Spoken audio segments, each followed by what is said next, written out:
Guys আমরা ইস্তেমায় এসেছিলাম। এখন আমরা কি খাচ্ছি দেখো, এর নাম হচ্ছে মুরাদাবাদি বিরিয়ানি। আমি ভেবেছিলাম হয়তো আমাদের এখানকার বিরিয়ানি, কিন্তু যখন বসে পড়লাম তখন দেখলাম অন্য বিরিয়ানি। জবরদস্তি খেতে হচ্ছে, কিছু করার নেই। কে খেয়েছো দেখো।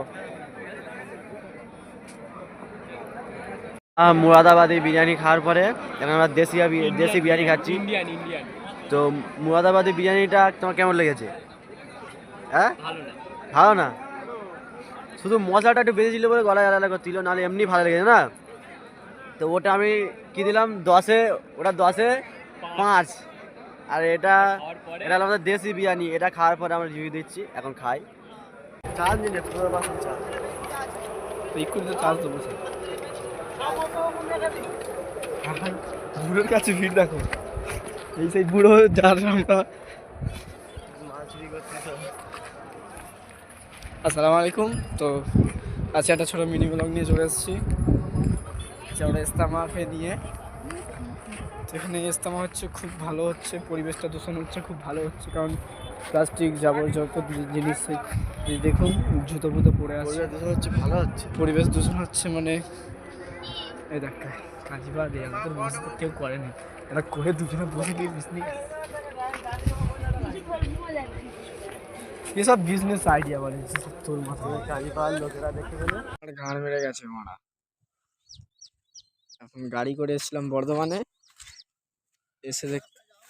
এসে দেখতে পাচ্ছি যে মানে এদিকে ভেবেছিলাম যে চলে যাবে এই রাস্তার মাঝখান থেকে, ওদিকে দেখতাম যে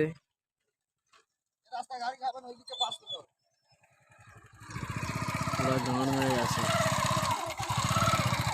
এর গায়ে নিয়ে আছে বিপদ, মাঝখানে গাড়টা আর পানির স্রোত।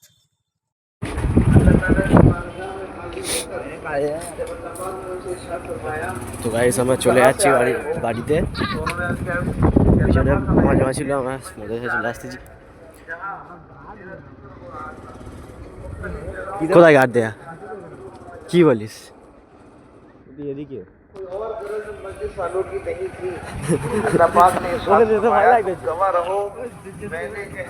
বলে যেতে দিতে পারতো।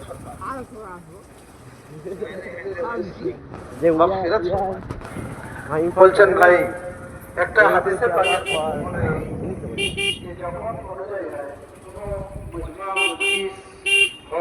সেই মজলিসে বিভিন্ন খানদান, বিভিন্ন কবিলা, বিভিন্ন এলাকার মানুষ এসে এক জায়গায় জমা হয়। আর জমা হওয়ার উদ্দেশ্য আল্লাহ পাকের জিকির, আল্লাহ পাকের স্মরণ করা।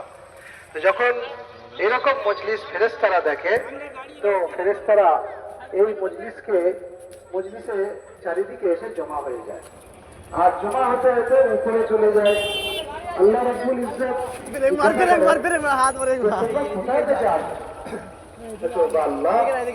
আমরা তো ওই মজলিস থেকে আসছি যে মজলিসে বিভিন্ন খানদান, বিভিন্ন কবিলা, বিভিন্ন এলাকার মানুষ এক জায়গায় জমা হয়েছে। কিন্তু ওদের উদ্দেশ্য কি? বলছে ওদের কোনো উদ্দেশ্য নেই, ওরা একমাত্র আপনার শরণার্থে জমা হবে। আল্লাহ রাব্বুল ইজ্জত বলেন, আরে এরা কারা রে? বাহ, ওদের জীবনের সমস্ত গুনাহকে মাফ করে দিন। আসসালামু আলাইকুম। আসসালামু আলাইকুম। এই মজলিস ইমানের মজলিস, ইমান में ताजगी पैदा करने ইমানকে তাজা হওয়ার জন্যই এই মজলিস। ये मामूली चीज नहीं है, কোনো সাধারণ ব্যাপার না। তো গাড়িটা এলো, গাড়ির সাইড থেকে বেরিয়ে গেল। इसके अंदर यहाँ इस मजलिस के कायम करने से पहले कितनी जानी माली कुर्बानी यहाँ लग चुकी है। कितने लोग महीनों पहले आकर के यहाँ कुर्बानी दे रहे हैं। আপনাদের এখানে জমা হওয়ার আগে আগে কত মানুষ এখানে কুরবানি দিচ্ছে, 1 মাস তার উপরে অনেক সময় ধরে। তো আমরা এখন চলে যাচ্ছি সেবা থেকে।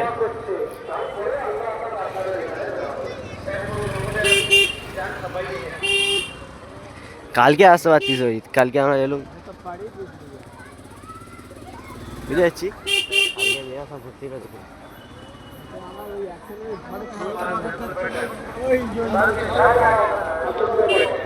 আপনারাও বসে যান, পরে হবে।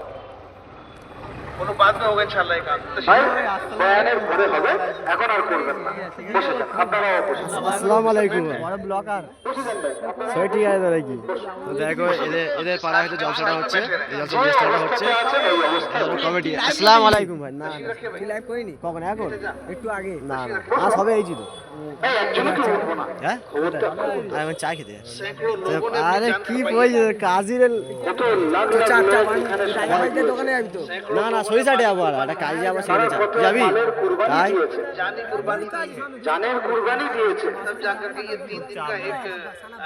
3 दिन का एक जमा होना তারপরে 3 দিনের একটা মুজমা কায়েম হয় আয় তুই এতে যাবি এতে চারজন কি হবে 3 দিন নয় इस 3 दिन की এই কি হলো को कायम करने के लिए महीनों पहले कुर्बानी दी जा रही है ये मास के मास आगे থেকে 3 দিনের মুজমাকে কায়েম করার জন্য কুরবানি দেওয়া হয়েছে इसलिए जिन लोगों ने कुर्बानियां दी हैं उनकी कुर्बानियों के असरात इन मजलिसों में रहेंगे সেই জন্য যত মানুষ কুরবানি দিয়েছে তাদের প্রভাব এই মজলিসে আমার জামাটা হয়ে চেকের দেখে ये हमें भी ভাই যাবে আনিস দার্জিলিং इज्तिमा के अंदर और इस जोड़ के अंदर अपने आप को पाबंदी के साथ रखने की मशक তুই তো ইয়ে আছে না সেই জন্য আমাদের প্রত্যেকের এখানে একদিন থাকতে পারবি না, একটা চা। কি